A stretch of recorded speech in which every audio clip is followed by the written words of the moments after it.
పాపారావు గారు, ముఖ్యమంత్రికి ఏ విషయం మీద కూడా చిత్తశుద్ధి లేదు.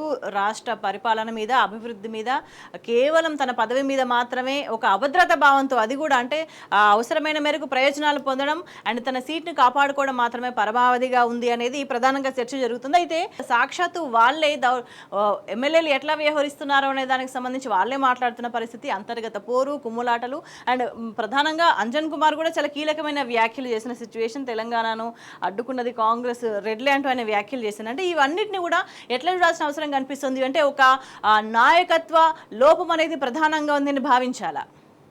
వాళ్ళు పార్టీలో వాళ్ళు ఇలా వ్యాఖ్యానించడానికి అంజన్ కుమార్ గారు మీరు చెప్పారు కదా, వాళ్ళు వ్యాఖ్యానించడానికి వెనక మనకు కనపడే కారణం ఒకటే, వాళ్ళు కాంగ్రెస్ పార్టీని వదిలిపెట్టడానికి నిర్ణయించుకున్నారేమో అనేది కనపడేది. ఎందుకంటే ఇప్పటికే ఇందాక కూడా చూస్తున్నా కింద స్క్రోలింగ్ లో చాలా చోట్ల చాలా మంది కాంగ్రెస్ నాయకులు, ఏదో జిల్లా సరిగ్గా గమనించలేదు నేను, కాంగ్రెస్ నాయకులు కాంగ్రెస్ కార్యకర్తలు వాళ్ళంతా టిఆర్ఎస్ లో చేరుతున్నటువంటి పరిస్థితి. అంటే మునిగిపోతుంది పడవని అర్థమైన తర్వాత పడవలోంచి దూకేయడానికి రెడీ అయిన వాళ్ళంతా ప్రత్యామ్నాయంగా ఇంకో పడవ ఎక్కాలంటే ఓడమల్లనా అని మళ్ళీ పిలుచుకోవాల్సిందే కదా పోయి.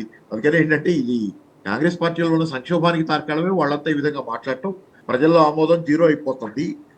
ఆ సందర్భంలోనే అంతర్గతంగా కూడా చాలా తీవ్రమైన సంక్షోభం, ఆ నాయకత్వ మార్పు కూడా జరుగుతుంది అనేది వార్తలు కూడా వినపడుతున్నాయి. మరి ఎంత నిజమో మనకు తెలియదు కానీ ఆ సందర్భంలోనే రేవంత్ రెడ్డి గారు పోయి ఎన్నికల క్యాంపెయిన్కి పోవటం, తీరా పోయిన తర్వాత అక్కడ మళ్ళీ గెలిచినా గెలవకపోయినా పర్లేదు అనేది. ఏంటంటే అసలు పూర్తిగా అది ఏమవుతుంది కాంగ్రెస్ పార్టీలో అనేది ఒక గందరగోళపు పరిస్థితి.